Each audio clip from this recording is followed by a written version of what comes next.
Good evening. Hello. Welcome to another episode of Supernatural Talk. Linda, were you good? I saw you switched to your computer briefly. I was going to. I think it's fixed. So, we can try it. Well, whatever works for you. Well, at least you got good quality on your phone. We can stay with my phone. It's not a problem. Just plug it in. 2 hours is a long time for those phones. It is. See, that's why I always got to make sure everything's charged up if I have to use my phone. You guys know all too well when I'm like when my batteries are getting close to being dead. So, anyways, we have another very special guest tonight. We got Linda Birds, which, Linda, first off, I got to say, I know we spoke a long time ago, so it's definitely been quite a long time. It has. Last time I saw you was at Perry Unity a few years ago. Mm-hmm. At least. Yep, it was at Perry Unity. Can't believe it's already been like 2 years since that event. Go back every year. Yep. So, but anyways, Linda, let's get right down to business. Why don't you tell us about yourself? Well, I'm Linda. I am a paranormal historian. I'm 31. I have 3 beautiful children. So I've done the history and research on over 200 different locations across the U.S. And now, as of probably next month, I'm going to be expanding into overseas. So what is your favorite one that you've done so far? My favorite one, there's more than I have more than one favorite, honestly. Waverly Hills Sanatorium, the Winchester House are a couple of my favorites, but my all-time favorite would be the Waverly Hills. Yep, that's obviously a famous among many others. That's also a favorite of mine as well. Just the history on, when it first was built compared to what it ended up being, that transition is pretty amazing. Yeah, it is. You guys realize 2 years from now is when Waverly will turn 100 because it was built in 1926. Yep. So it's almost to 100 years now. Still standing pretty good as far as the structure. Of course, the upkeep inside is going to be a lot more than, it's going to take a lot of money for that. But the structure's holding up well.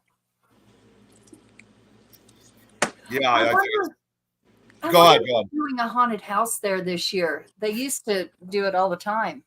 Yeah, usually they did, but I'm not sure either because now that it's getting close to Halloween, I would have expected that, like some of these other haunted places do that. Yeah. I would have expected they would have already started setting up the haunted house for parts of the building. Right. Yeah, well, it's only like the bottom floor, and it's only like 3 of the rooms from what I remember. This was 20 some years ago. We won't go that far. It was a long time ago. Thank you, Jeremy. Thanks, Jeremy. Thank you. So that is definitely a good one to research. That takes a long time for that one. That's not one and done. Damn it, Chad. Yeah, I actually started doing the research and looking up different locations when I was 13, and I'm 31 now. So. Yeah, no, I did not do that. I got put in that position to do that for a team when I first started. It was interesting. I really liked it, but now just because I don't want to know the history before I go in. That way it doesn't alter my thinking as I'm in. So, but I do want to know afterwards. Yeah. Fair enough. Well, Linda, that's actually... Go ahead. Sorry, go ahead.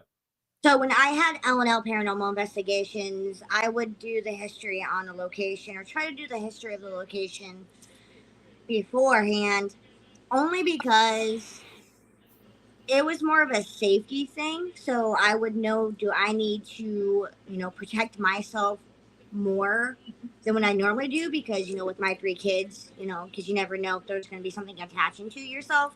So that's the only reason why. But more of the history and research is more of my passion than actually investigating. So, Mhm. Yeah. So did you tell your team the history before you went in? yeah.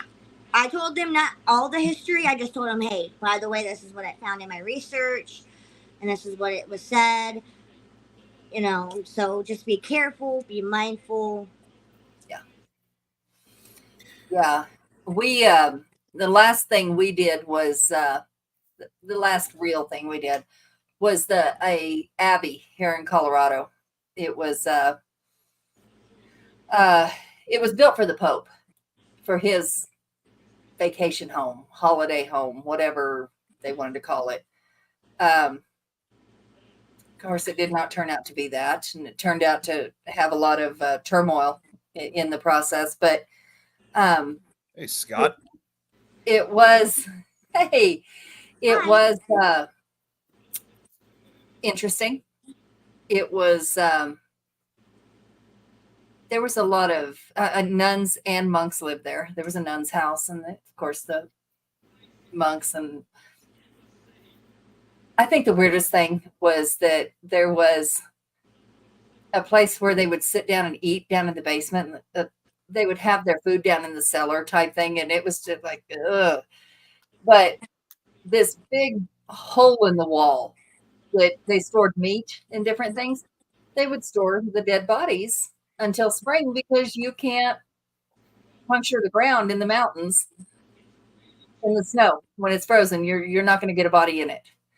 So these people sat and ate next to their friends that were deceased all year long. So kind of like the Randolph County Asylum, if you think about it, because Randolph County Asylum, their cafeteria and where the men and women would eat while they were there is down in the basement, and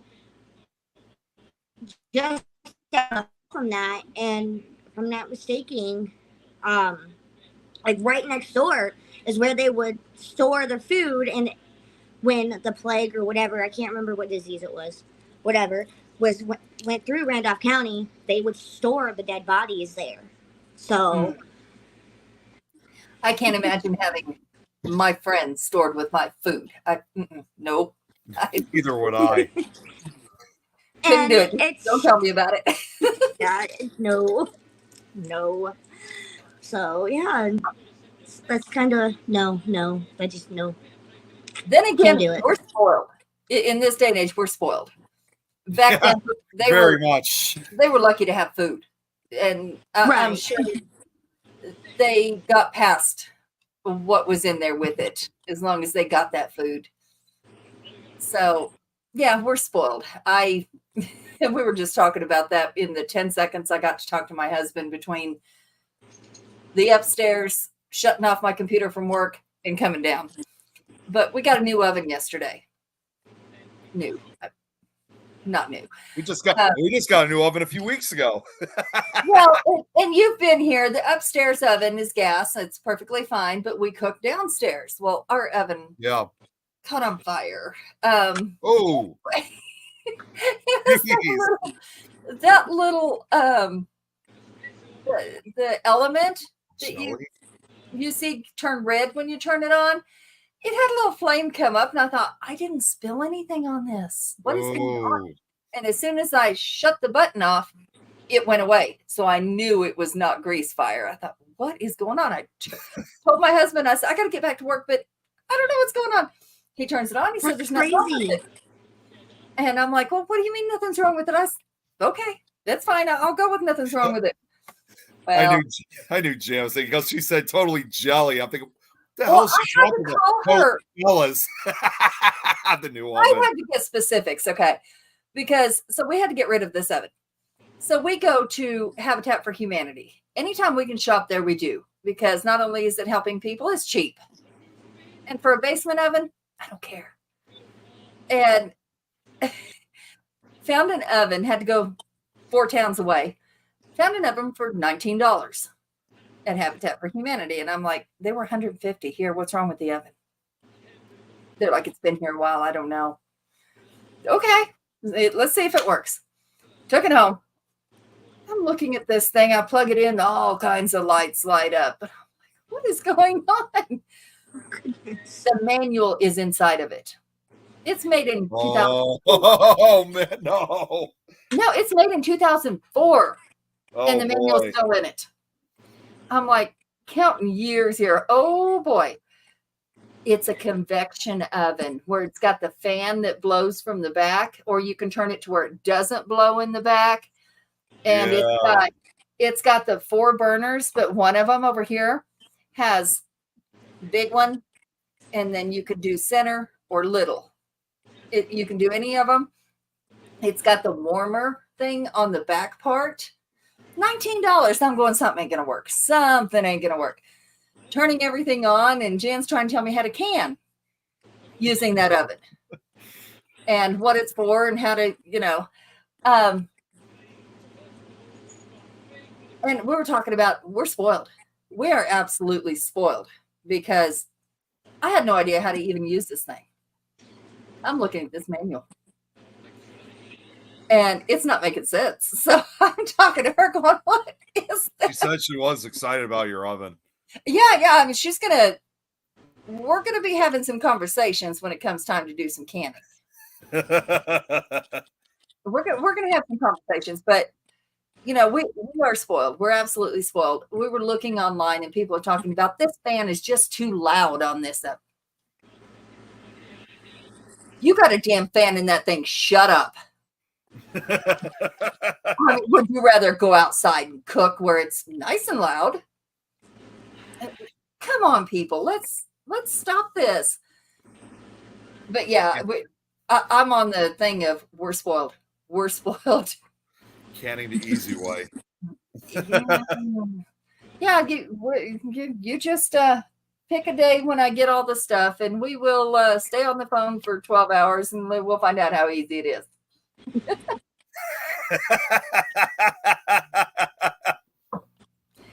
Yeah, better yet, just come down here. Just come on.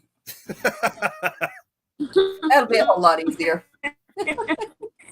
Linda, I gotta say, by the way, I mean, like all this stuff. Yeah, she said, oh, like real quick. Yeah, she said she'll just drive up. Yeah, that's probably a whole lot easier.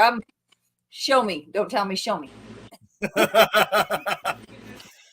So what I was gonna say was, oh wait, hang on. Now what did Jeremy just say? He said, ask about Para-Unity this year. Yeah, you're going to be going to Para-Unity this year, if that's correct. Yes, I am actually. Yep. And are you going to? What's on your necklace? Which one? I don't know. I was trying to see you. So I'll talk about Para-Unity in a moment. So I wear 2 different necklaces. This one has my boyfriend's version of a promise ring, which is the key to his heart. Okay. A tiger's eye pendant that I had just recently had wrapped because it broke. Oh. And then one of my protectors, my dog Phoenix, her ashes in here. Okay. And then on this one is they really need to be cleaned. One of the very first pieces that my boyfriend ever picked out for me. Well, 2 of the very first pieces. This one says firefighter's girlfriend, and then my grandfather's ashes. Oh, that's awesome. Nice. That's really well done. So yeah, I just saw those and I was like, oh, cool. Those are cool. What are they? Thank you. I'm just gonna say real quick, I'm surprised you're not wearing something with Jack Skellington on it either. I do have pendants of Jack Skellington. I have nerve damage in my neck, so I had to lessen the load because I had like so much on my neck at one time. So I just picked the 6 pieces that meant the most to me and put them on 2 different chains, and it's just felt right ever since. So awesome. That's really awesome. Oh, and Adrian, real quick, Tom said, don't try to use an air fryer. Never tried. Don't plan on it. My dad owns one, so he can use it, not me. I have one of those. I love dehydrating in it, and it's got all kinds of settings on it. But I have so many tools, gadgets, and crap that it's taking up space because I just do everything the old-fashioned way anyway. It doesn't matter. I don't know why I keep them. I don't. I'm old fashioned. I don't like all these new high tech gadgets. If I can't, nope. I mean, I might have like an actual deep fryer. That's about it because me and my kids love eating some mozzarella sticks. So Oh yeah, and those in an air fryer do not work. All the cheese comes out. you got to get it to the right temperature. Yeah, I don't even have time for all that crap. I'm gonna deep fat fry it, and this is why, I'm gonna deep fat fry it. Okay, tell us about Para-Unity. I'm gonna shut up. Para-Unity. So Para-Unity this year is going to be on October 19th. This is my 4th year attending, my 2nd year on the committee. We got some really great things in store. We got a couple of guest speakers. We have costume contests. We have trick-or-treating. I believe, I want to say, I haven't looked through the chat for about a day or so, actually, because I've been trying to move and work and everything else in between. Something was mentioned about a booth decorating contest. As far as I know, my creatures are going to be back this year. At least one of them will be back. I'm hoping to get the Turtle Man, Soul Taker, and the Bats. And Nick, I think the very first time I ever met you was the very first year that they had actually came. Yeah, that was it had to be. I always look back at that. Funny part was I was actually supposed to be part of that lineup the first year because I was gonna appear as my character, the Scary Stories host, and I was gonna read some of my scary stories, but unfortunately, for whatever reason, that never happened. But also, I was going through a real tough time. I had like a terrible migraine that happened. Like all of a sudden, it was bad, and that kind of spoiled everything. But other than that, I remember the first year, meeting you and several others, and it was still a good time with Para-Unity. Nick, it's always a good time. Do you see the correlation with your migraines? It's stress. It's stress. Is. When you stress about doing something, you stress about getting somewhere, your migraines hit. They do. Well, it's not only just that. It's not only just the stress itself. I mean, especially, and this is all, in fact, I'm already kind of going through this. Unfortunately, we're also at that time of the year, especially like in this area with the transition between summer and fall. It's getting hot in the day and cold at night, so temperatures change dramatically. And I just had one of those headaches earlier this morning. I had to take one of my medicine pills. I take a monthly shot, and I also have pills that I would have to take for my migraines, especially like you said during this time of year. But this year's host, back to Para-Unity, sorry. Yeah. Before I forget, this year's host is Taps of Indiana. So Teresa and her amazing team are this year's hosts, and she is doing an amazing job. And poor thing is stressed out because this is her first time, I think, ever planning an event, and she's doing just a fabulous job on everything. So that's awesome. See, and I'm hoping to attend Para-Unity as well. It just all depends on my schedule. I mean, where you guys have it every year. I mean, that's not even that far away where I live. I mean, that's at least 2.5 hours away. So I'm still trying to figure out if I could try to make it out there this year. So it's kind of been up in the air. So, but either way, I mean, that definitely sounds really exciting for this year's Para-Unity Con. Yes, and it's going to be located at the Miami County Fairgrounds in Peru, Indiana, where we hold it every year, and it's expanding.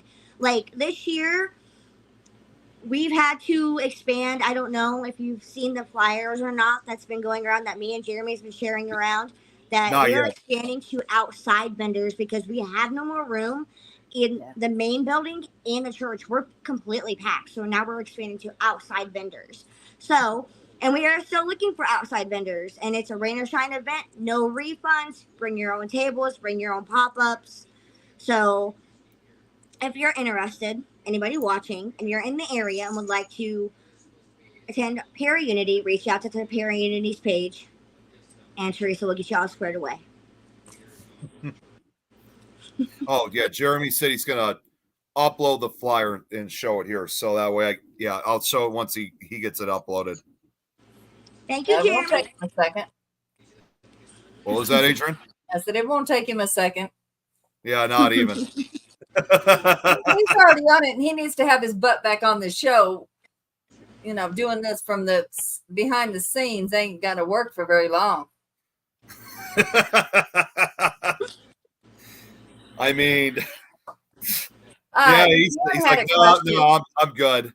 No, you're not. He's doing an amazing job behind the scenes. So That's the problem. He does it fine behind the scenes. He needs to be on here doing it too. We don't cut him in the slack, I promise. Jan said, "What's your hardest history Yes. hunt?" I was about to get to that one. I have quite a few, honestly. Oh God. Scott, no.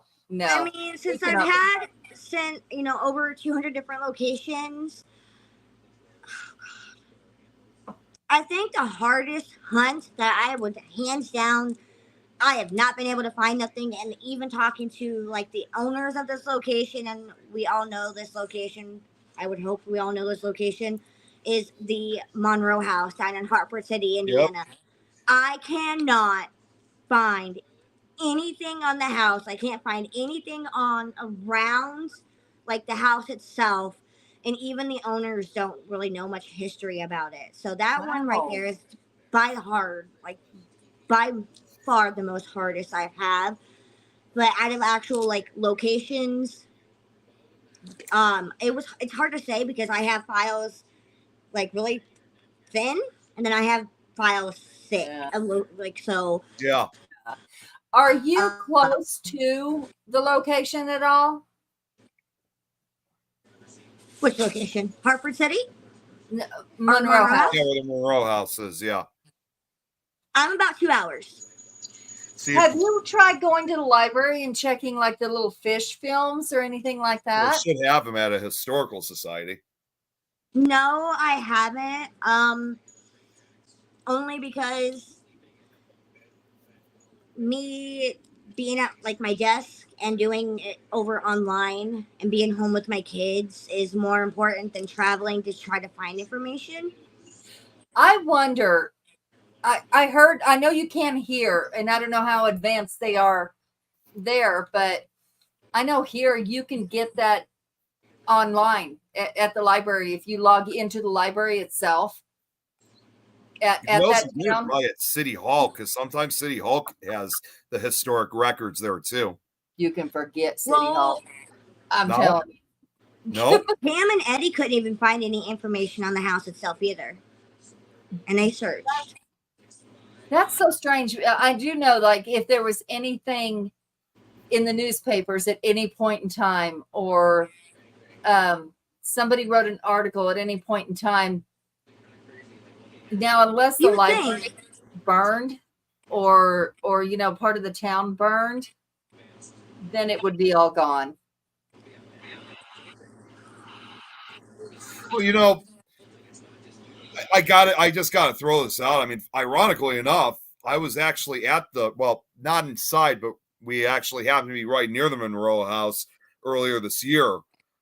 That wasn't our intended location, though, that we were going, because we were heading to Parapsychon at the Ohio State Reformatory. So just passing through Indiana, we were just passing by. But, we actually did kind of get a look around with Hartford City.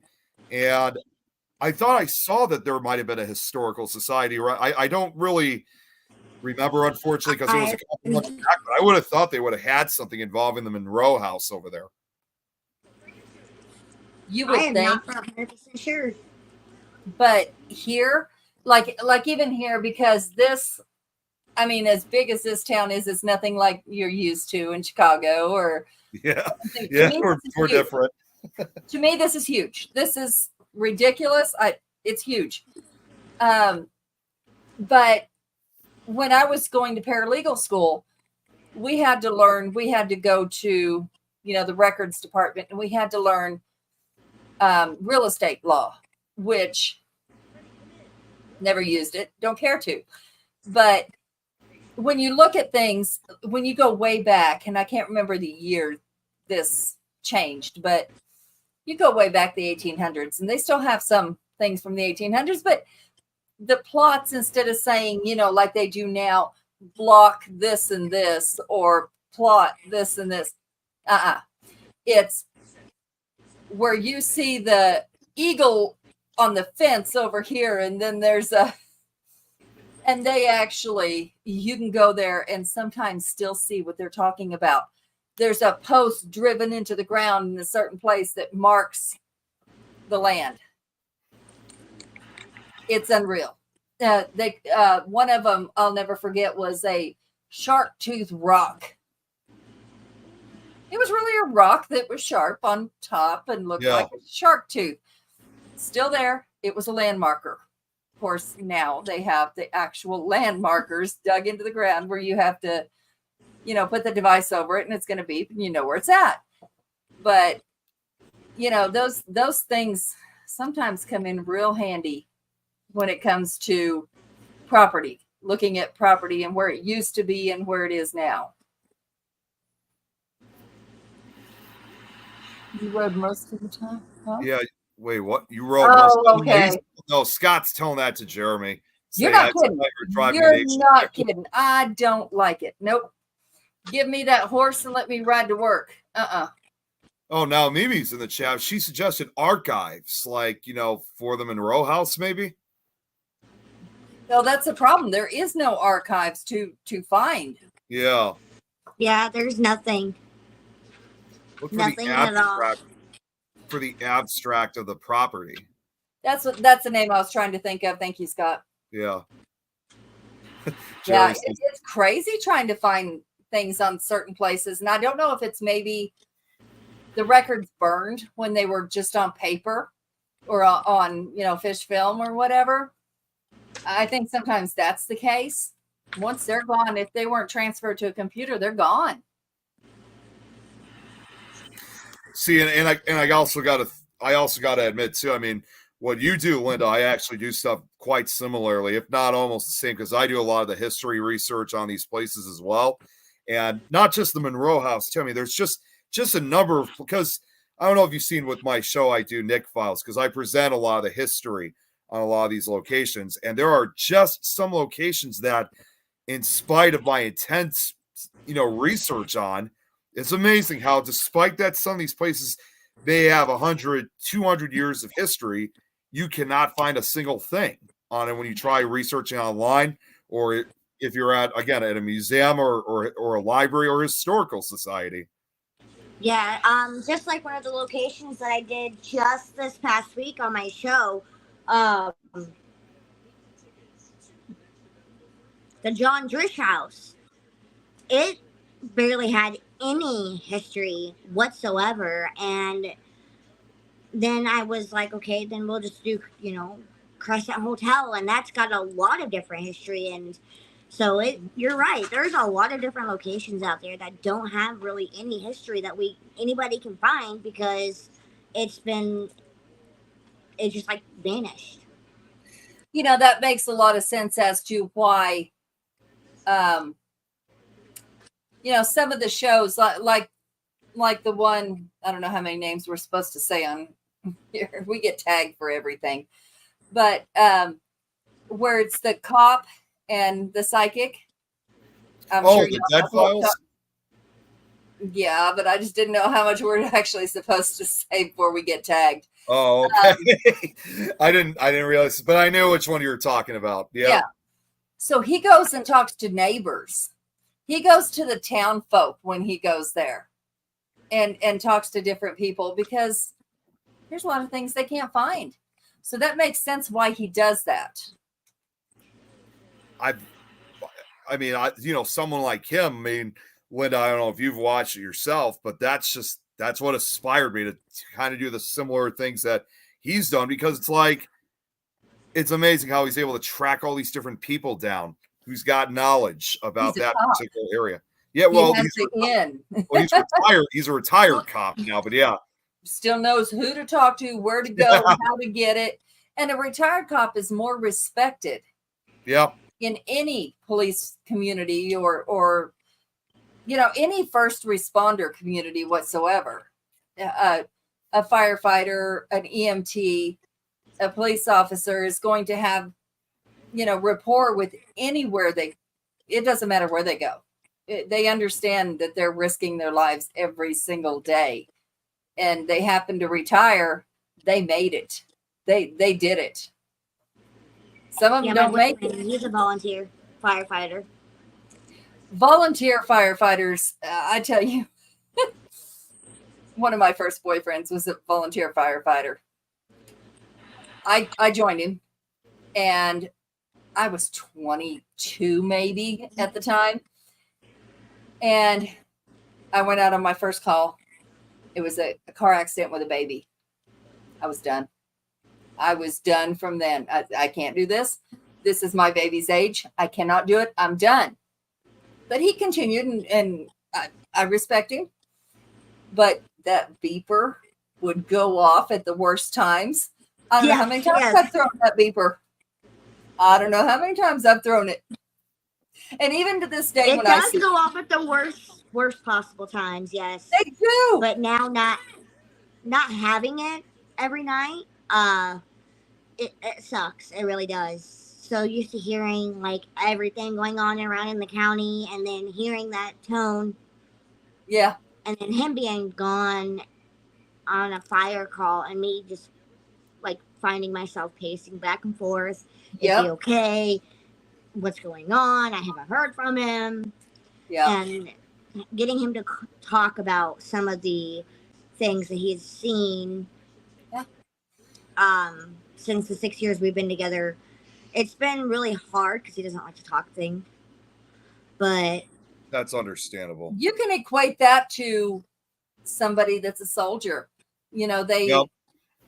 Some people are willing to talk, and of course, they're under oath as well, where they cannot give names until they're released, things like that. But that's got to be hard. After that one I saw, that has to be hard, which I'm the opposite. I want to talk about it. I want to, and Jan knows firsthand, I want to process it with somebody. Yeah. They say, they tell you in training not to look at their eyes. Like if they get toned out to a deceased person's residence and stuff, they say if their eyes are open, do not look at their eyes, because you'll never get those eyes out of your brain. Yeah. So, and my dad tell was somebody a not to do firefighter. it, they're gonna do it. Yeah. That's the first thing they're gonna do if you tell them not to, even without thinking about it. That's what they're going to do. And then realize, oh, oops. But I guess it's different for everybody. But for me, I would have to try to connect with their soul. Like, okay, I understand you're deceased.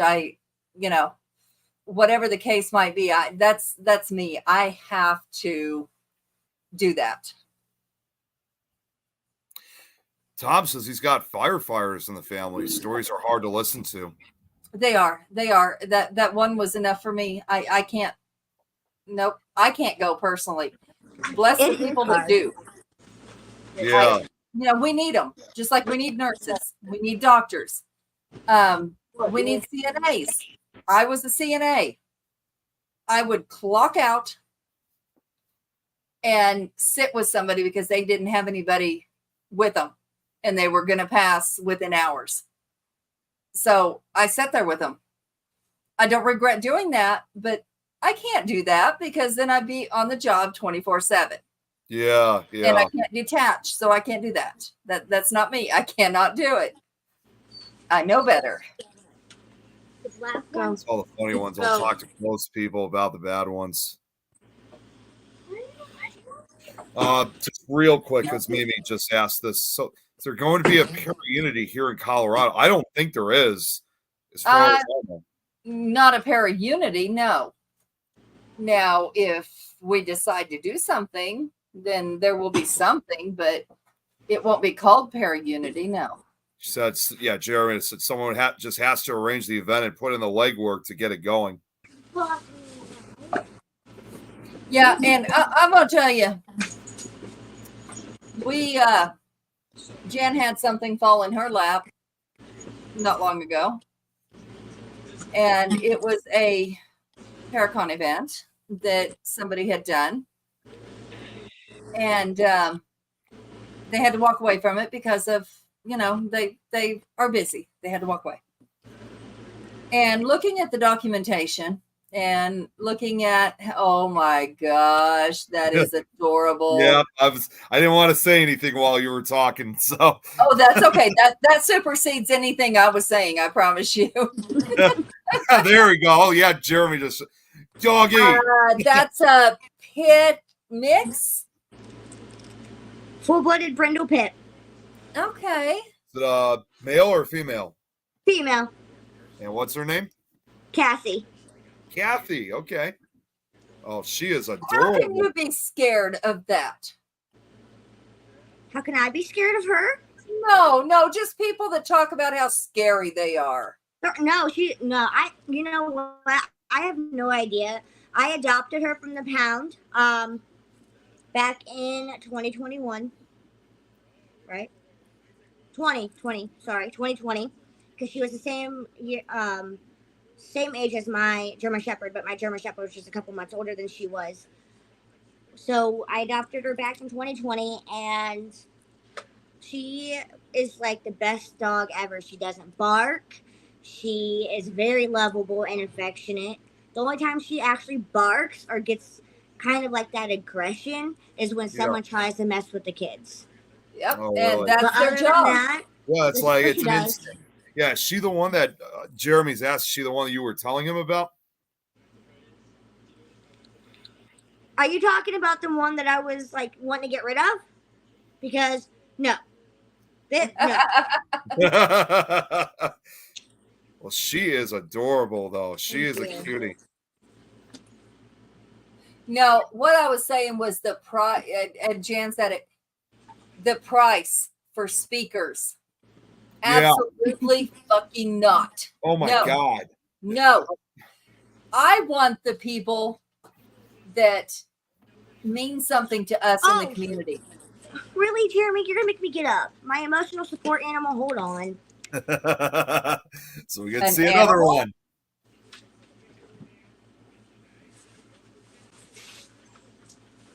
Hold on. Give me 1 second, guys. Sorry.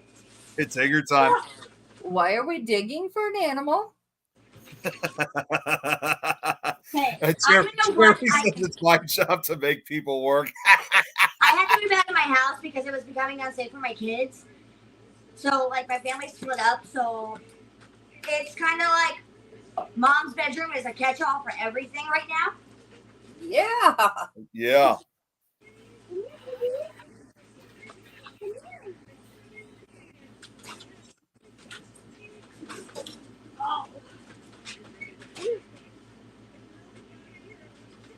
This is probably the most. This is probably gonna be the show that's gonna have the most dog guests, Adrian. I don't know. I heard a little pause walking through here, but I don't know which one of mine it was. I was gonna say, where's your dogs tonight? I don't have food in front of me yet. That's true. Yeah, dogs will go after the food. All right. So who do we got next? Whoa! Is that? Oh my God! Is that a badger? No. Looked like a badger for a second. No, it is absolutely not. No. Is that a skunk? Yep. Oh my God! I was expecting another dog. Holy cow!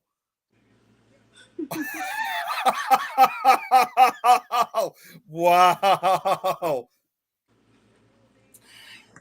Yeah, I had one of those too. Yeah. Mm-hmm. So this is Peppy. He's 4 years old. Happy. He is pretty much my emotional support animal. So is his stink glands removed? I literally was about to ask that. I heard they usually remove the stink glands. My dad was a vet, and there was a skunk got run over. And all I remember, I was 5. All I remember was the nose was bloody. Oh. And he had removed the spray glands, and it never made it to half that size. He had injuries. Oh, but man. I've had squirrels, I've had raccoons, I've had everything, but I've always wanted one of those. So they are really protective. They only bond to 2 different people. So even though we only had him since January, he was a surrender to the rescue. And I had already put a down payment on a baby. And they asked me if I wanted an adult. So I said yes. And so he bonded to me and my boyfriend. And when he is with my boyfriend, you can't get near my boyfriend. He will literally hiss at you. And he will snap at you. That was my next question, because I remember hearing, I saw it on Wikipedia or something like that, those who have pet skunks, is it true that when they have their stink glands removed, aren't they at times, doesn't that sometimes make them more aggressive when they don't have that? No, he's a big love bug. He loves to cuddle, which I don't. He's probably hungry. It's past dinner time for him. He is really extremely lovable, cuddly, but also, their stink glands are not part of their reproductive organs. They're they're spray. That's all. That's a separate organ. Yeah, it's not like it's going to affect their personality. They don't even know that they can't spray. They still try. It's like they're not like getting neutered or something like. Oh, look at that nose! No. Yep. Oh, that is so adorable. Look at that nose. Does Peppy make a lot of noise? A lot of times. He sleeps during most of the day. He'll get up at night and let us know when he's hungry. He'll get up and scratch, his claws are pretty long, so he'll scratch like this down his cage. And the only time he actually squeaks is if he's mad and I go to pick him up and he doesn't want to be picked up and he thinks that I'm gonna kill him. Now those claws, seeing how long can they get pretty sharp, over time? They can, especially because he just got his nails clipped a couple of days ago, so they're pretty sharp now. Jeremy, you sure talk big from back there. You wouldn't even say nothing like that on camera. But yeah, he's pretty lovable. He's pretty calm. He'll sleep most of the day. Are they nocturnal? Yes, but they can be on your sleep schedule. And he's also trained to walk on a leash. He's got his own little harness. And he walks on a leash. I bet people give you some looks when you do that. I was about to say that too. So, funny enough, I took him with me to the Hannah House Paranormal Festival this year. And the amount of people here in Indiana that think that, my booth was swarmed with people at times because everybody was like, oh my God, is that a skunk?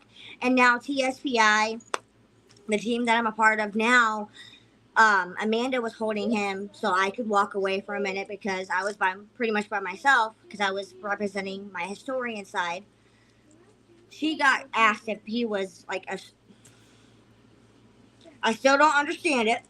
Maybe you could explain it. She was holding him and someone's like, oh my God, is that a squirrel? A squirrel? Now, mind you, he was not covered up, obviously, because it's in August. Yeah. And somebody asked her if he was a squirrel. Were they from a city? I don't know, but the amount of people that were like, you can have a skunk in Indiana. I'm like, Yes. And the amount of people that would look at Amanda, which is another member of TSPI, and they would look at me, they would think that Peppy was hers and not mine because, you know, I don't look like I would own a skunk. Where versus Amanda, she's got the I don't know what style she is. I would say more of a gothic style type persona, Yeah. but I don't know what style it is. Honestly, I can't say. But it was just like, really, people? Do you not? Jeremy said, like, yep, he's a squirrel. He's just dressed up as a skunk for Halloween. Here's your side. Here's your side. Yeah. No, there really are people that live in the city, Nick, that we had to discuss fishing tactics with. Yes, I know. Hunting tactics. I'm still learning it. I get it. Because he sees skyscrapers and we see antlers. And speaking of Nick, Jeremy, What? you'll get a kick out of this. Town over, I believe. A ring cam caught a bear running through town. Oh, really? They're getting close, and they're getting close fast. I'm not surprised if that actually is happening because, you know, We're an hour from the mountains. We have got to be encroaching their land really bad.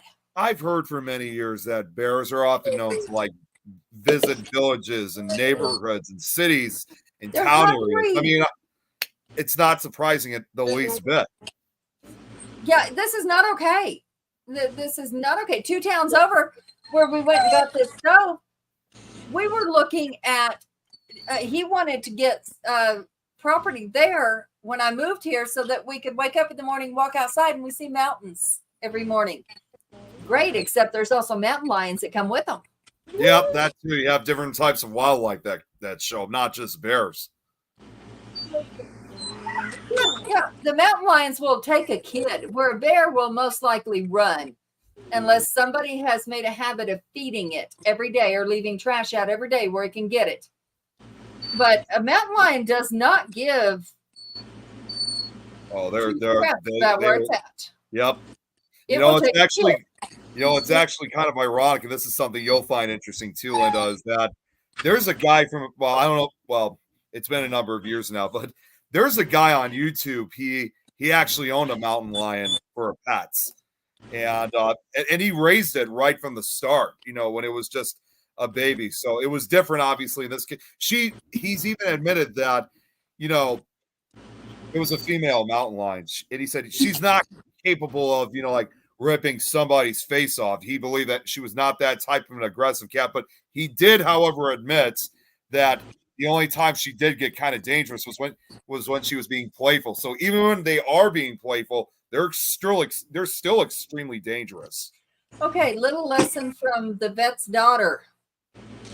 I slept with tiger cubs in my bed because my dad was a vet for the zoo. Okay, you can only do that for just a few weeks before their playfulness does start cutting skin and biting becomes very dangerous very quickly. And when there's a thing too, you know, if they taste blood, absolutely. Because if they bite you, they get that blood, they're going to continue to try to eat it. That's their nature. When animals grow up, mountain lions, cubs, any of that, when they hit puberty, that instinct of, I need to fight for a mate, whether they have one or not, or been raised by humans or not, that's their nature. It's going to happen. You don't trust a mountain lion. You don't trust a bear. You don't trust a lion. I don't care how long you've raised them. So, fun fact about how I got Peppy. Me and my boyfriend were talking because here in Indiana, from what I have researched, is I could have a tiger. Like, my all-time favorite animal is a tiger, any tiger. So I was like, you can have a tiger in Indiana. I want a tiger. And he goes, I would rather you have a skunk. I was like, bet. And I went a whole year without saying anything. And then the beginning of this year, I looked at him. We were out at dinner one night, and I'm like, oh, babe, guess what? And I'm all excited. He looks at me, he goes, what's got you all excited? And then I'm like, guess what I get this year? And he goes, you're going to Waverly like you planned it. I said, no, I'm not. No, that was flushed down the toilet. And he goes, and then he started naming off like my events that I'm doing and stuff. And I'm like, no, it's an animal. And he goes, are you getting another animal? I said, yes. And he goes, I don't know, babe, what? And I'm like, you told me last year that I could get a skunk this year, so I'm getting one. And he goes, damn it. Why didn't you let me answer him? Why didn't you let me answer that little fucker? Who is he? What? This Paul Peters dude. Yeah, I just noticed, like, what the hell? Hey, sweetie, just in case you get to see it on another platform, sweetheart, why in God's name would I need a vibrator? I'm married. My husband has no problem. You got a problem? I'm sure your wife or girlfriend might need one, but the rest of us don't. Okay, yeah, Jeremy just blocked him. I know, but I had to say something. Yeah. So in case he gets to see it from another platform, Me being this excited, and Jeremy can tell you, this is my personality. I don't care. Anybody that, I don't need one because I got the real thing. There you go. Exactly. and this dumbass that has no idea who the hell I am. Matter of fact, I'm going to look this little fucker up. Who is he?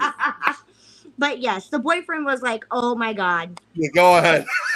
He was hoping that I would forget that he said I could have get a skunk this year. Jan, we'll talk about it later. She's asking, what did I miss? Somebody decided to talk about me and a vibrator. Go ahead, Lynn. So, yeah. Yep. I contacted the rescue, and I was like, hey, I want, they call them skunk kits. And so I was like, I'll send my down payment. And, it's $225 for a down payment. And then the other $225 at the time of pickup. And somebody surrendered Peppy, which was not his name when I got him. I renamed him. The boyfriend renamed him. That was the stipulation that he got to name him. And I swear, people do not know that reference when I say his name is Peppy. Really? Yeah. Are we that old? I'm only 31. See, and I never got to, I'm that same age too. So I don't think it's that old of a name, is it? I wouldn't think so. Well, yeah, it's got to be because people don't know that reference. And I'm like, are you serious? You don't know who Pepe Le Pew is? The skunk that chases after the cat that looks like a skunk? I was thinking of that, but I was also thinking of there's only one other thing out there that's been named Peppy. And it was actually, funny enough, it's actually on a cryptid. There actually is a lake monster out in a lake called Lake Pepin, which is right between the border of Wisconsin and Minnesota. They have their own lake monster, and that one's ironically known as Peppy over there. Oh, nope, he is named after the cartoon. Yeah. And I have to have a special license. So his actual license says Pepe Le Pew on it.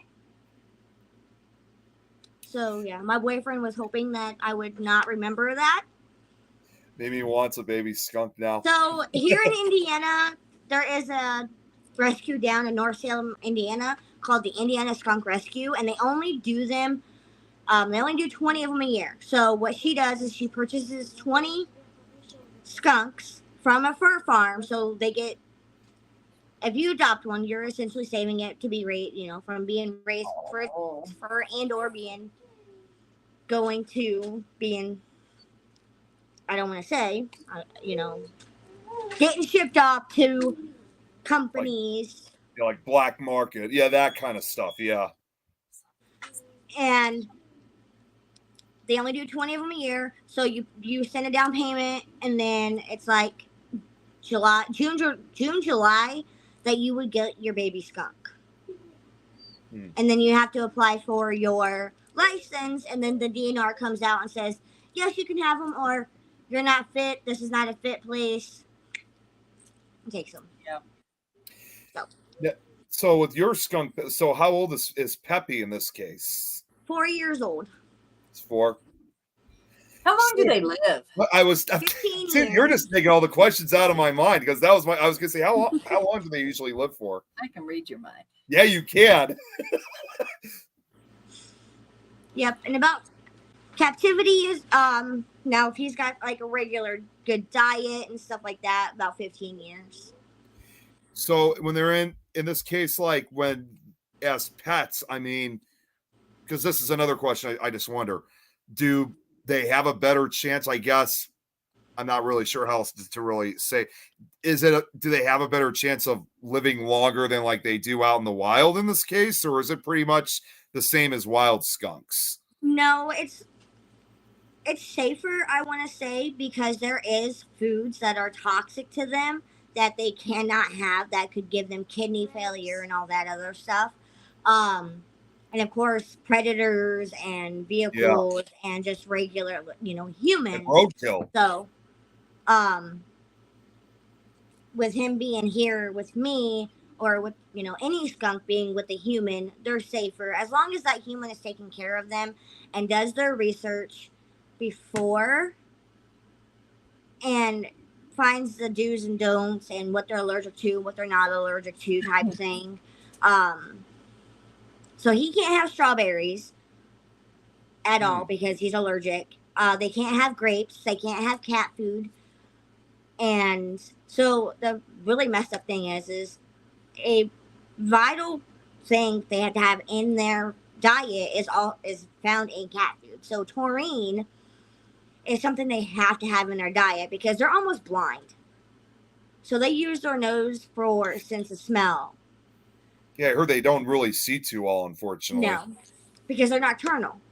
Yeah. And so taurine helps with that. And without that, and it's found in most cat foods, but so luckily I told the shelter about it. I said, hey, what can I give him in place of the cat food? Because I didn't realize that I was, potentially poisoning him by accident, because I was just going off by what the rescue said, and the rescue didn't even realize this either. I'm like, wait a minute, you're a rescue. Shouldn't you know this? I'm just an average person, but then again, I history, research, that's my thing. Yeah. And I found it out, and she didn't know, and she was like, well, thank you for letting me know, because she was feeding them, like the skunks, grapes and stuff, and they can't have grapes because they're toxic to them. Tom said skunks are just cats with gas. Yes, they're like a house cat, but they eat what we eat, pretty much.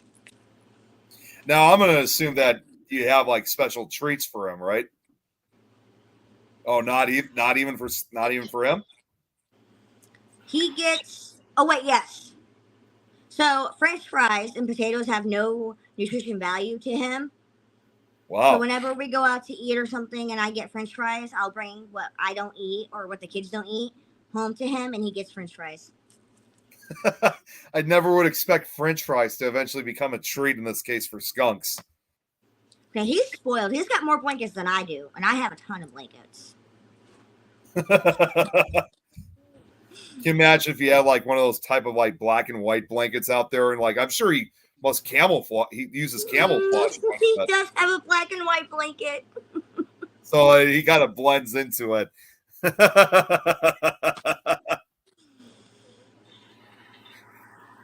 see. Just checking to see if there was any. Just checking real quick if I might have missed anything. What was it that I thought Jeremy said something. Oh, you need to do a pet college. Collage. Oh, collage. I thought it was college for some. No. Collage. The hell is that? That's where you put a bunch of pictures together Yeah, And Nick, all if you the go on fashion- my Facebook profile, you'll see like I have different pictures on my cover photo. That's a collage. Okay, that makes sense. So Oh, they're and different pictures that make one big picture.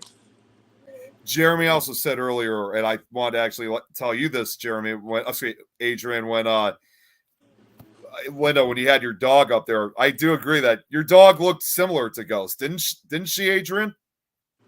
Cassie, come. kind of. I think she looks a little more like. Oh, he's not on the network page anymore. He got banned apparently. Yeah, he got. I got the message. Yeah, he just got. I can't find him. Like searching Facebook profiles, like it's disappeared. See, I would have. What is it?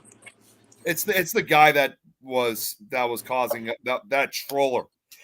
He thought he was funny. I haven't looked myself because obviously I'm just keeping an eye on everything in the comments. So What he doesn't understand is I don't give two shits what he's got to say. yeah. But thanks for the acknowledgement there, buddy. I'll take it how I can get it. It's all right. It's so funny. He got booed right off the stage. I could have had fun with him for a minute, Jeremy. Oh my god! I could have had fun with him for a minute. I bet you he knows how to use one of those better than I do. I actually wanted to go back to one other thing that we were just talking about, like, like when Mimi was asking about, like, when it comes to these, want to have some paracons. That's the other thing I was going to bring up too at some point, Adrian, is that I noticed that it doesn't seem like Colorado gets very many paracons. We don't, because there's not a lot here where people can actually go. I mean, in the summer, it would be okay to have one. In the wintertime, it's iffy, just like in the UP or towards your area, that people can even get there. And if we're going to have a Paracon, I can promise you it's going to be our friends and people that we see doing good in the community that are going to be asked to speak, to do courses, to do classes, to do whatever it is they do, bring their items to sell, whatever it is they do. It's not going to be, and I would find a location that is needing a little bit of help with upkeep or whatever, and all the donations, anything, $25 a person, get in. Everybody bring potluck, whatever. If you're traveling here, bring sandwich meat from Walmart, whatever. Yes. We're not going to, it's going to be something very down home type. I'm sorry, we're not paying $5,000 for somebody to come speak. It's not going to happen simply because we can't afford that here. We can't do that and take the risk that if something doesn't happen, then we end up paying for it. It just can't happen. So, I would rather hear from people that I've been watching over the last year that are doing wonderful things. I'd like to hear from them. I'd like to hear from people just coming into the community. What are their concerns? What do they need help with? What can some of us that have been in the field a while teach them or help them with? What questions do they have? Maybe do some mediumship classes, something like that. You teach them how to do history, how to do history on location. I'm more than just a historian. Also, I'm an empath medium. I'm sorry, that carries a lot of weight. That shit sucks till you get it down to where it doesn't affect your And my everything. daughter, I passed that gene on to my oldest daughter, the one that's you see Nick wearing The Jack Skellington stuff. Yeah. Oh, so she's inherited it as well. Okay. Yeah.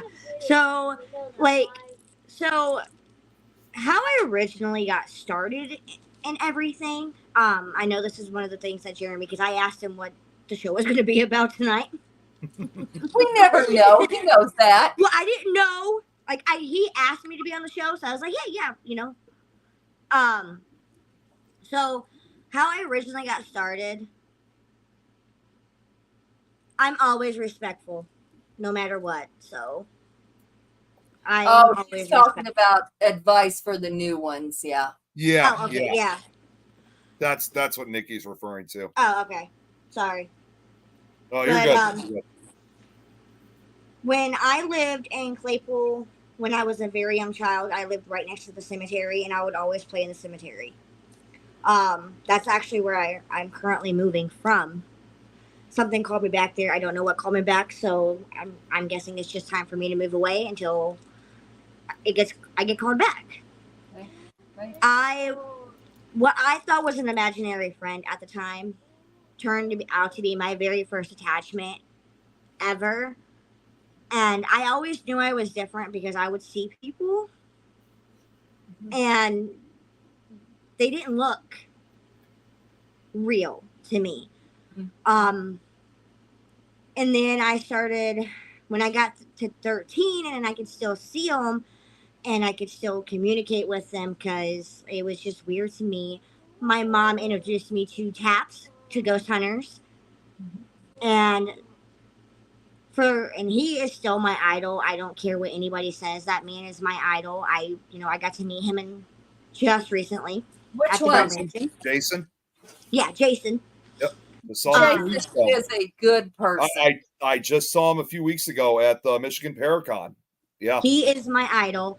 I started watching his show and I realized, hey, you're not different. You're not a freak because I've always been a freak. And then I started looking into more and seeing if there was anybody around me that could answer questions. And then I started finding the locations. And that's when I was like, wait a minute, this is really cool. And I've always been a history freak.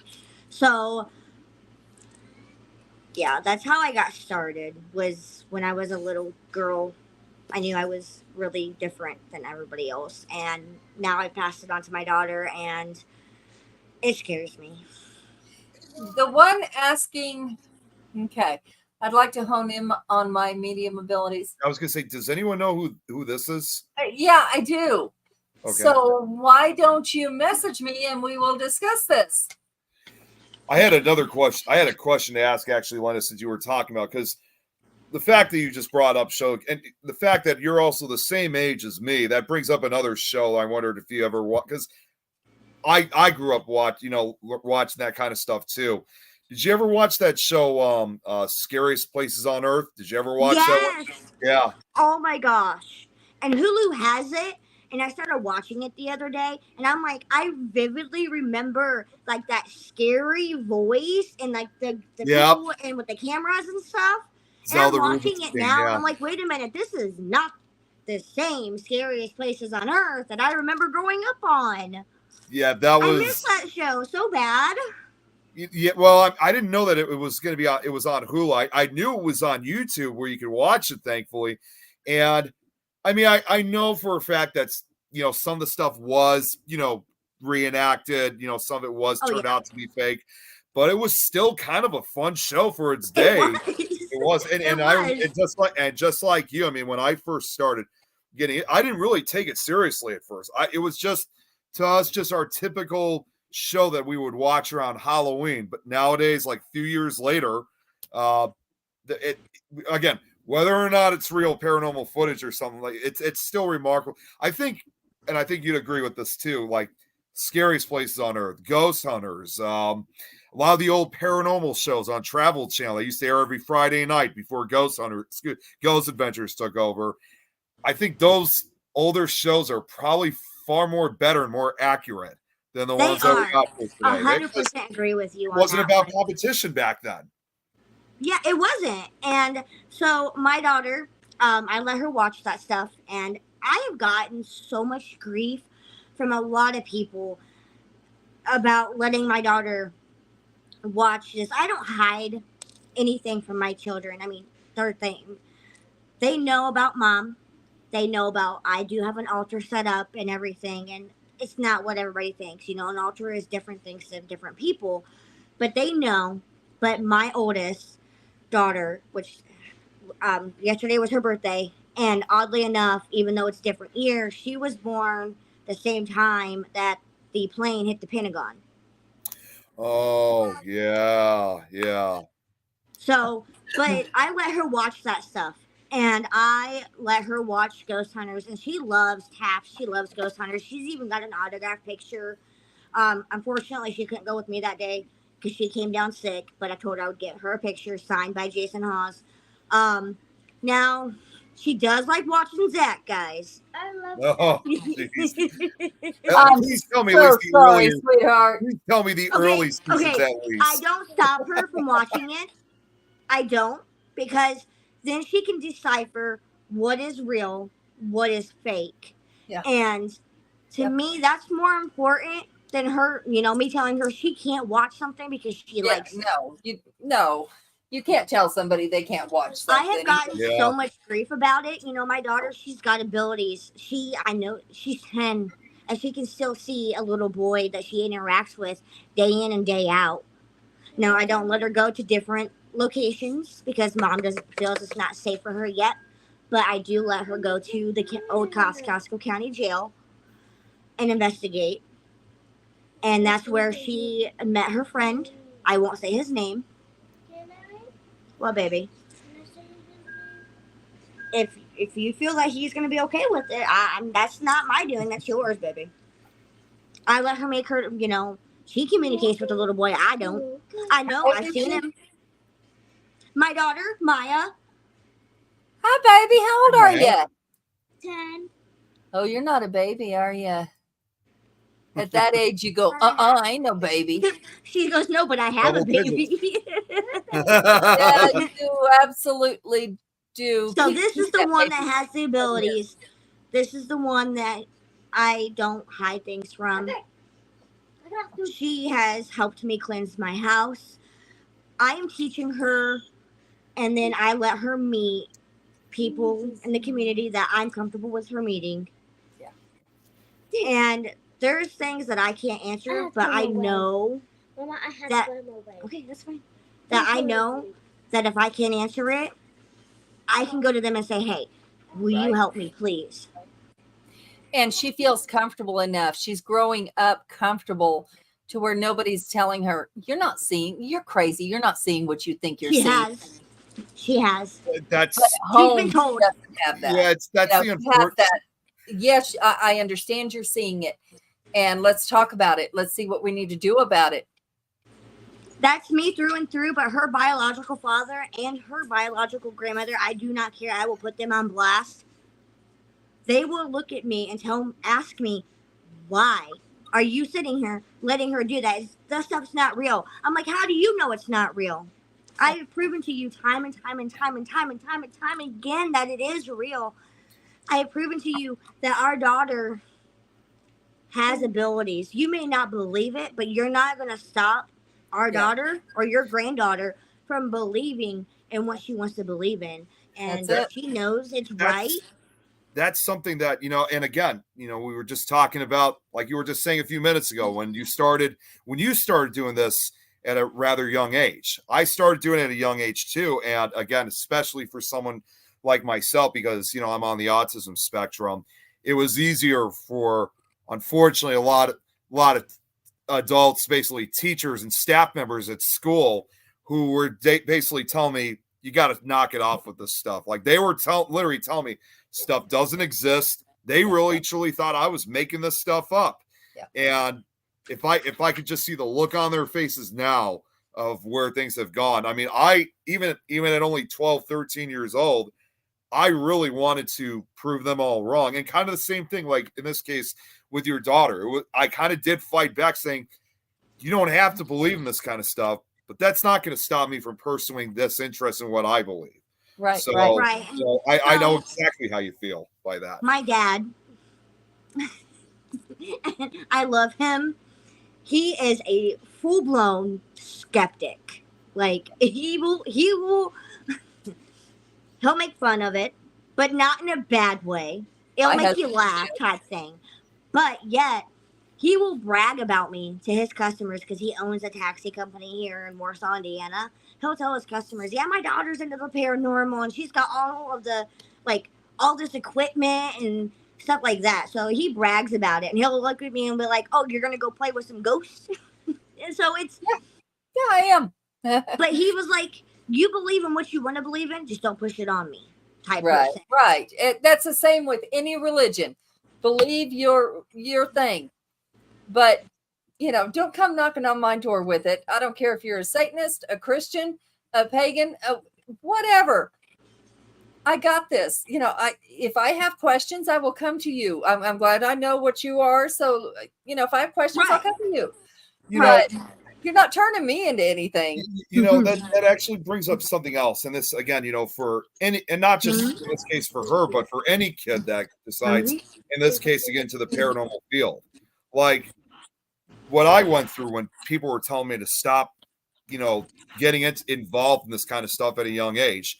It's like sometimes people don't seem to understand, whether it's whether it's your kid or someone else's kid, or you're a teacher or whatever.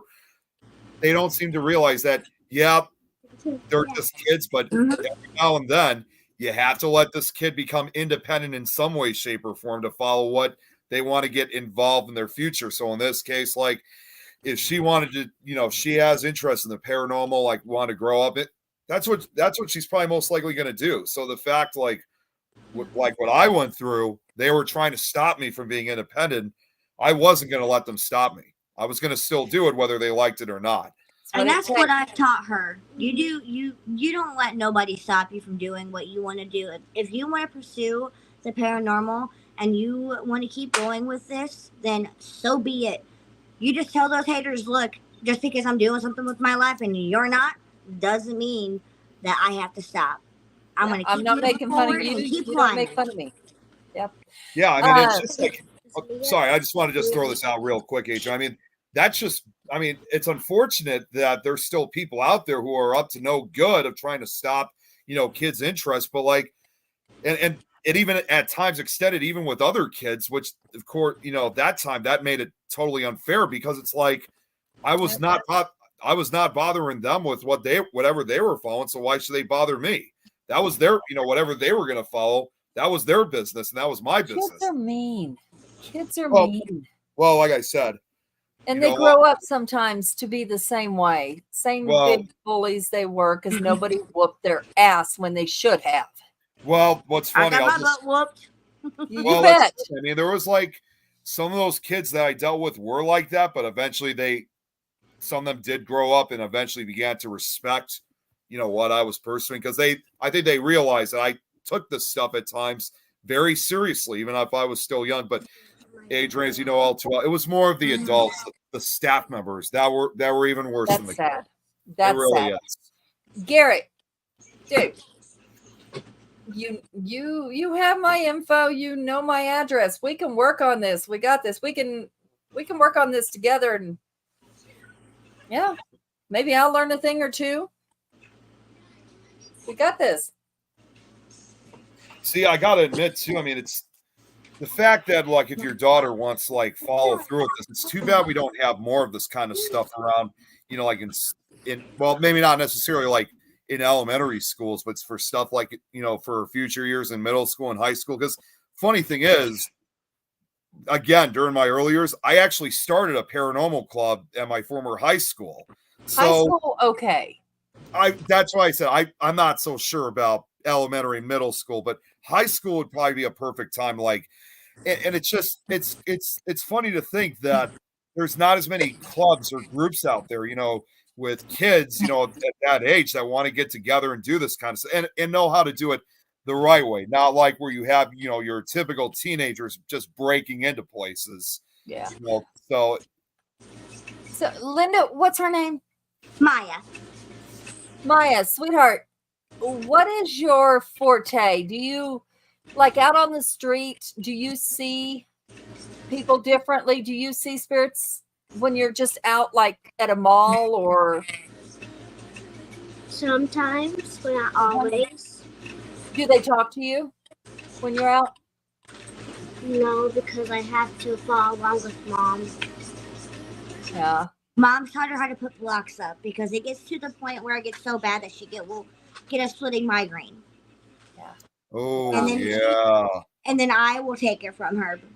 And I usually have my blocks up because, it does get overwhelming at times. And for her, being her young age, she's a child, she's a magnet for that kind of thing. Oh, yeah. Yeah. I would take my blocks down and she would have 10, 15 people around her at once. Yeah. And it got to the point where I was like, okay, baby, this is how we need to do this. Keep you some, your blocks up because he knows you're coming to see him on Saturday. It's got to be overwhelming. And after she a has while. said that Wake you up at night? What? Do they ever wake you up at night? I mean, at our old house, they did.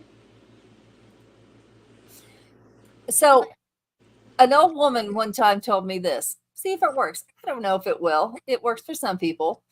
But like, she would picture herself sitting outside on the front porch on a chair and put a closed sign. And really it's a block, but it's a way that you can give them the idea that you're shut down. You want no contact. Yeah. Just basically a way so you can't talk They right now. can speak to the person you put outside. You put your other self outside. They can talk to them all day long. But to leave you alone, it is what it was. Now, they don't bother me like that. So I can't say that. But it sounds to me, thank you, like it would really work. Like it would be a boundary. Yeah. And Jan just said this. Here's another good piece of advice for you, too. Saying, pull the shades over your eyes like in the cartoons. You see? It says pull the shades over your eyes. She's giving you that. Jan's giving you that advice as well. We're just trying to help you. You know, why not? I mean, yeah, that's also a your intention. It's a boundary. You're done. Taking you guys with me since you're on my phone. I need to go outside. Sure. Jan also said that sounds very much like Avi as well with her Abby? abilities. Yes, Abby is nuts because she should not be seeing, hearing, communicating the things that she does. She can astral project herself. I was gonna say she's younger than She's she, 5. yeah. Now, I don't know because I've never really asked Maya about certain things. I have always been told her, hey, if you want to know anything, something starts happening, you can come to mommy. And mommy will try to answer it. So I don't know if she's been able, I'm able to do that. Mm-hmm. So, but from what I've been told by quite a few different people is she's going to be a very powerful medium when she gets older. Yeah. What you want? I don't know. He's going to annoy me. Okay, well, ask him what he wants, baby. Well, another thing too to throw in as well is that like you just said, I mean, and even though she's only 10, at an age where her brain is still obviously still developing and still growing, basically, I think definitely, in the, like you said, I think in the later, I think once she becomes a full grown adult, I think she's really going to have quite the abilities of, what things may look like quite, in her future. And I've gotten, like I said, I've gotten a lot of crap about trying to teach her young and get, some things to pinpoint. I have put blocks up on her of my own against her because it was, like I said, it was so bad that she was getting severe migraines. Yeah. And I'm like, the more that she, I don't introduce everything at once to her. Once she comes to me about a new thing, I will look and be like, okay, let's see if we can find the answer. Because if we can't, I'm pretty sure I know somebody that does, and we'll ask them. And it's just like a learning process for the both of us, Right. Also how I can help her when she needs it. Yep. Yeah. So not too many people have that. Jan She said is my. grounding with visual, the white light going around in circles. I mean, circles around her fast and growing. I don't know if she's She Adrian, knows how to ground herself. I don't know if well, I was gonna say Adrian, I don't know if Jan's talking about that with her or if she's talking about that with Avi. Anyone. Anyone? Okay. That's it's a protection barrier, just like Garrett was talking about. He sees Yeah, what Garrett said. the light going over him. It's a visual to your mental boundaries. I mean, So- yes, you can do it mentally, but if it helps you to visualize it, it helps. So for her, and what's worked for me in the past, and this is what's been helping her, is I tell her, like, usually we do it outside with our feet touching the like bare feet touching the ground. Mhm. Close your eyes and just like empty your mind out. Don't think about nothing. And then once that happens, imagine the thickest, most strongest walls going up and around your mind, and nobody can get into those. And she does that, and I tell her, well, you know, when you're out and about, keep those up. You know, when you're home with mommy, you're fine because mommy's blocks are down. Mommy will intervene before they get to you Mm-hmm. most of the time. And sometimes it gets like she'll get one of those powerful ones that bypass me that goes straight to her, and it's like, nuh-uh, dude, come back here. You're gonna deal with mama, and you're not dealing with the baby. Yeah, So- absolutely. Jan also said the white light will bounce the energy off of her. You could also do it where you stand in the middle of the house and you could put it over the house. Yeah, boundaries. It's Yeah. it's boundaries. Visualization helps any way you can. It is wonderful. Jan is a lot more. She's done this all her life as well, and her I'll be right grandmother back. helped her. I do a lot of cleansing of my home. And I do put a boundary around my home. I have learned, like, I'm self-taught for most of my stuff because, like I said, growing up, I thought I was alone in most of it. So I'm self-taught. Thank you, baby. And so like with my dad, you know, I put a boundary up around his house just so that way I know she's protected at all times because she's homeschooled and I work during the day. Right.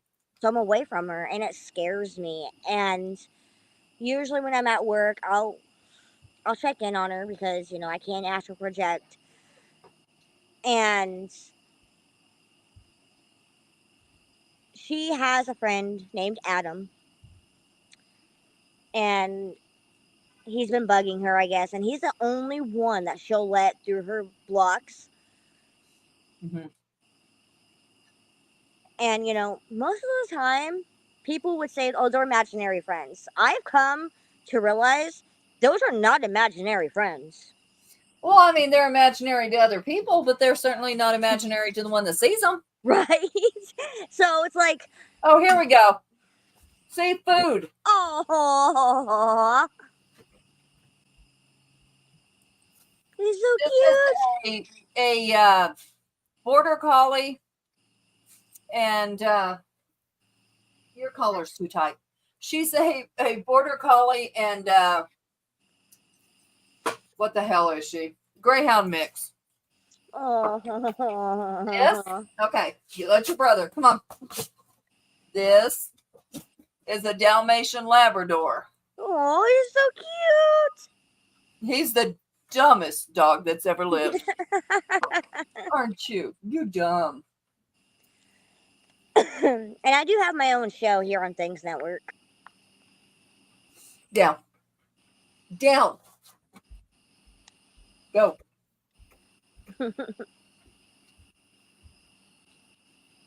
There we go. Yeah, that's two of the three. I have a Heinz 57 in the couch, in the cage. All right. Linda, I'm going to let you answer Rich before I do. I don't see the comment.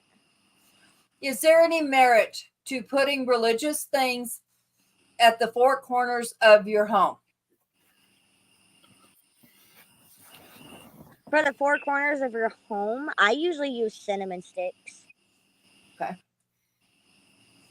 I used to put crosses, but now I don't, and I just use cinnamon sticks for the Mhm. four corners. Oh, is that to set up that barrier that we were just talking about? So, Rich, yes. Oh, you already asked this question. Okay. And by religious objects, depending on your religion. So let's say a pagan, Wiccan, whatever, is going to put salt around their home, cinnamon around their home. A Christian, it depends on their faith. They're all different. As far as like Jan said, Iron ore, has iron ore, blessed from a tribe. sage, rosemary, too. Holy water. Okay, holy Holy water. water. There we And go. I got kind of a couple of the things too. Like I got holy water, I got some of the religious symbols, and I even have, of course, burning incense. Although I know people have different views on incense. I mean, I know the problem is you would have to use so much of it that it stinks up the room, and I don't think it's really particularly healthy. But I still use it for it's. Well, no, I was going to say even if it is, I still would use it anyway. Well, here's the thing. It is intent. Yeah. What you believe in the strongest is your intention. I mean, if you believe in God, he's there. It's your intent. If you're Wiccan and you believe in the powers of the earth and the gods and goddesses, that's your intent. It all comes down to personal intent, and it all works the same. Yeah, like I said, I use cinnamon for the four corners. I can't burn sage because it'll give me a migraine. So I'll burn cinnamon in my home to cleanse it. Mm-hmm. And not to mention, it makes this house smell good. It does. So Palo Santo, can you use that? yes, I can. Yep, I actually have some of that. Jan just brought up another one that I was just thinking of. Do you have frankincense, lavender, sage? Right. As a Catholic, they do the little. Jan, help me. What are the little things that they have the smoke in? They do that with, frankincense, lavender, myrrh, sage, all of it. And say I'm not particularly like. So 2 years ago, almost 3 years ago, my faith in, because I used to be a Christian, I was raised a Christian. My faith got altered quite a bit of different times, but 2 years ago, my faith completely diminished in believing in God. Mm-hmm. I prayed and prayed for him not to take my mom. My mom is my hero through and through. She's overcome so many battles in her life, and we lost her 2 years ago. Mm-hmm.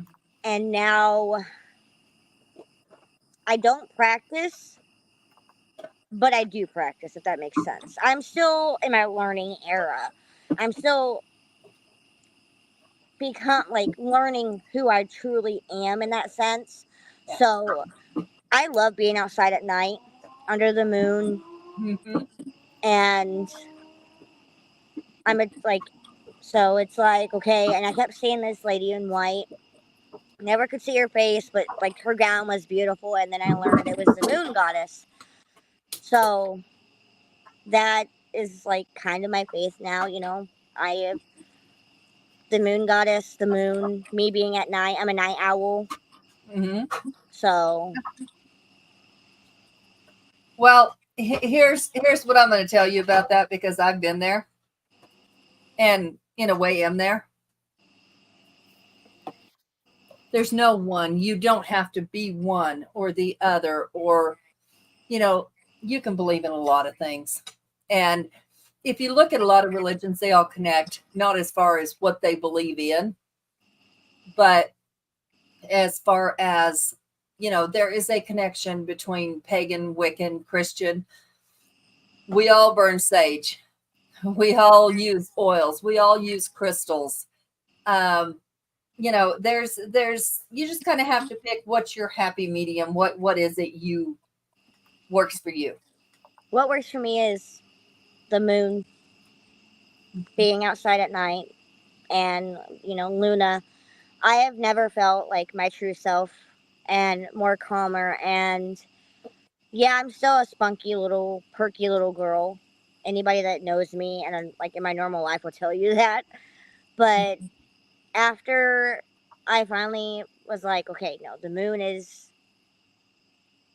that's me. And, putting my feet in the grass at night and just grounding myself and calming down. Yeah. I do have a lot of selenite. I do have a lot of crystals. I have a huge crystal collection. Yeah. That made me feel more of me than my previous beliefs.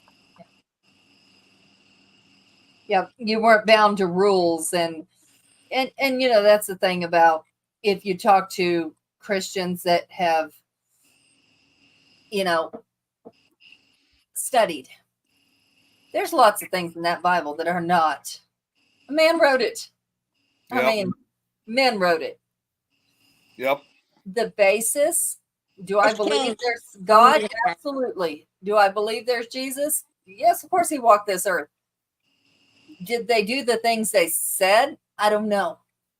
I can't believe that God would. That's kind of it's kind of hard to say. Mm-hmm. Yeah. But there is a creator. Of course there is. We didn't get here, on our own. But, and that's a thing that we all have to find what resonates. And people are not as judgmental anymore as they used to be. Right. And I don't push my beliefs on my kids. They believe in God. They're allowed to believe in whatever they want to believe in. And they know that. And it's like, okay, if you have questions, then if I can't answer it, if you have questions about God and the Bible and everything, go down to great grandma's house. She's a full-blown Christian. She'll be able to answer you because mom can't. Right. So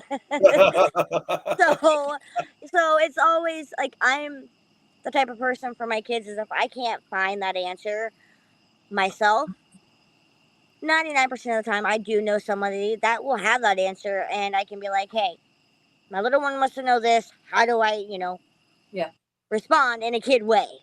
Yeah. And that doesn't end when you're an adult either. There's we always talk about your best friend is usually the opposite, so that you can get feedback from each other that is not like a mirror and kissing somebody's rear end. You can tell them the truth and they can tell you the truth. We won't go to best friend subjects, please. That's Jan. I can call her and go, what the hell? And she'll tell me the truth. Now, do I always like it? Absolutely not. But that's the way it is. I lost my best friend at the beginning of this year, so. What happened? Not going into much detail. But Jeremy knows what happened. And he can let you guys. Lost her? I lost her, but not to death. Okay. I'm not going to put names out there. No. That's understandable. No. But she walked out of my life. And that's all I'm going to say. Jeremy, if you're still watching, you can let them know in a private message. Or you guys can come to me directly and I can tell you. But it crushed my heart. Literally. How long ago was that? January. Oh, so earlier this year. Yeah. So at this point, being how long it's been, do you feel like it's for the best, or do you still think it's for the best. Okay. It's for the best. And the reason why I say that is because I have grown much more. Right.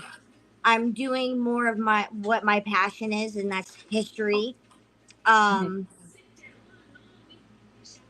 will say this: we did have a show on Things Network on Sunday nights. Mm. I had to stop the show for a while. It's been renamed to Haunted Memoirs. But I have grown as a person, and I have not let it get me down. I've had Awesome. a great support system here in the paranormal community to help me get through that. Right.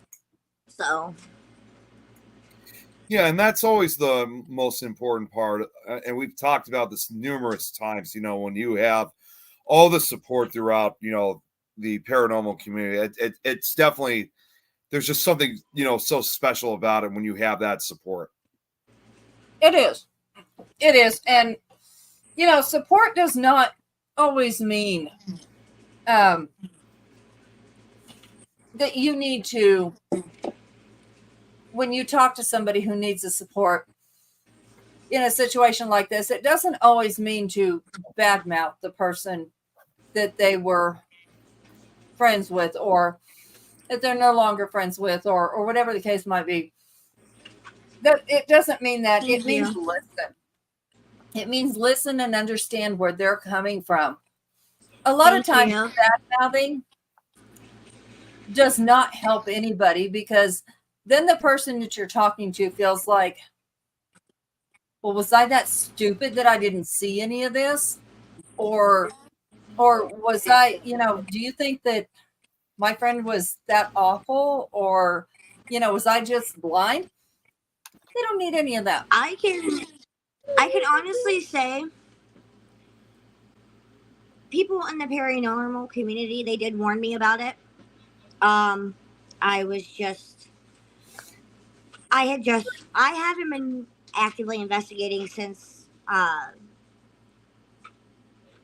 my ex-husband never let me do nothing with paranormal, because he was always afraid that I was going to bring something into the house and harm him. So from 2018 is when I started, and I had L&L Paranormal Investigations. I split it off with that person to focus on my history. And again, I met her actually through Para Unity, but that event is close to my heart. That's my event. Yeah. So they, the people that knew us, they tried to warn me. I didn't listen. And then people in my everyday life was like, hey, something is not right, Something is totally off. And I was like, I started to see similarities between what was happening with me and her and me and my ex-husband. So I started distancing myself, trying to figure out how I could just not hurt myself in the process. Yeah. Yeah. But unfortunately, that didn't happen. A week after my birthday, she walked out of my life, and it's been for the best. And it does hurt. It still hurts to this day. It took me a while to get I'm not completely over it, obviously, because me and her were like sisters. We were so close. Yep. But going from the beginning when it happened to now, it's the best thing that could have ever happened. I still have tears every once in a while because of it? Yes. Am I gonna fully get over it? Probably not, and I'm not gonna lie to anybody. Because I was so attached, and that was my person. I could call up any time. Yep. And then now it's nothing. And I have swore to myself that I am never getting that close to another person ever. Don't do that. Don't do that. It is absolutely worth it when that person is the one that is supposed to be. You learned a lesson, whatever that might be. I don't know what it is, but you learned something. And you being an empath are a loving person. Yes. So it will happen again, and you will open your heart. Male, female does not make a bit of difference. You're going to open your heart. And every time we open our heart, we put ourselves out there as vulnerable. Jan just wrote this. I wanted to share this saying, Linda, I just put someone out the door also. Myself, Jeremy, and Adrian were there. For me, it's rough when you're so comfortable with the person and have grown with them. It is. It's very rough. They And know everything. They know your secrets. They know what you would do in a situation. They know what you would say in a situation. And I've been through that situation too, obviously, as you know, a few times, Adrian. So, because I know you were there for that as well. But yeah, I know exactly what it was. a very loving person. I will be there for anybody. I'm always, I tell everybody, that I'm close with, I'm just a phone call away. I'm a text message away. So I do have another best friend, and I can honestly tell you, and I think he's pagan. I wouldn't say he's pagan. I can't, not 100%, but he's not in the paranormal community. And I have known him for like 14 years, and he is my male best friend. I know I could go to him. He's like my ride or die. He's never left me through anything. And I ran to him after everything happened, and I said, what did I do wrong? Because I honestly felt like I've done something wrong. And then after talking to my paranormal community and everything and finding out that I didn't do anything wrong, it wasn't me type of thing. And then I started realizing more and more that the toxic behavior was happening. I was so manipulated into thinking that this person was not who she said she was. That's not manipulation. That's you opening up. That's you learning a life lesson with your soul contract. We all have them, whether they're good, bad, ugly, or they stay around forever. That's your soul contract. I learned a valuable lesson with this. And that's what she was And doing. I know I say I'm never going to do it, but I do know that I'm going to open up my heart because that's who I am. That's right. But it's going to take a lot for my walls to come down. Are you a twin? Huh? Last time I checked, I'm not a twin. I don't think I'm a twin. Why? Do I need to go ask my dad a question? Hey, what's up? Well, Nikki? Jeremy also, while we're waiting for that, Jeremy said we've all been used and we've all been manipulated. And I gotta say, guys, Jeremy has been one of the biggest helps in all of this. Yes, he is. Just helped- don't make his head big, please. I have to deal with him. He No, he you're held my okay. spot. Says, no, you're okay. So, Are you talking about my daughter? She looks almost just like me. No, Literally. that could be. that's that's the only thing I could think of. I can't think of anything else. And I say I have a brother, but I don't think I'm a twin because we were born 93 and 95. So Hey, my you brother. had me think Oh I my was gonna God, I will ask my say dad this. a question. I will say that's funny you said, because again, being born, because I was born that same year, 93, and my brother was born 95. That's scary. Maybe that's it. So, now I'm going to tell you the strangest twin story that I've ever heard. Hearing it would be one thing if I hadn't seen it. As you figured out, Jan and I are pretty much sisters. Oh, that's what Nikki means. Her boy comes and stays with me whenever he gets a chance. Her little girl was finally old enough to come stay with me not long ago. She's 5. But her son, this boy, was a twin, but the other twin never made it. He absorbed the twin. So this Did boy, you have a miscarriage? oh yeah, but I guess it really would be, except one absorbed the other. Ate him. Yeah, he ate him. Yeah. So he has one brown eye, one blue eye. Oh, that type. Yeah, that type of phenomenon. He's got half of his brother and half of him. Now, Yeah, who? yeah. I don't know. That reminds me of another. Sorry. Have you guys ever seen Darman? No. No, I haven't. I've heard of it, but I haven't seen it. Okay, so one of his actresses. Okay, so he's well known. He makes inspirational videos of all different types, and they're really good. Some of them will make you cry, but they're really good. One of his actresses has one blue eye, one brown eye. Mm-hmm. What was it? What was his name again? Darman. Doorman. Okay. No, I just need to know who the. But A lot of people have that, but not from absorbing their twin. I Yeah, never looked into yeah. it, but that just reminded me. I was like, wait a minute, maybe. But yeah, I just had a miscarriage not too long ago, Oh. so maybe that's what she's getting. I don't know. I was about a month along. Yeah, that's jeez. That's the only other possible explanation, but yeah. Say I don't have a twin. I mean, I have a brother, Right. but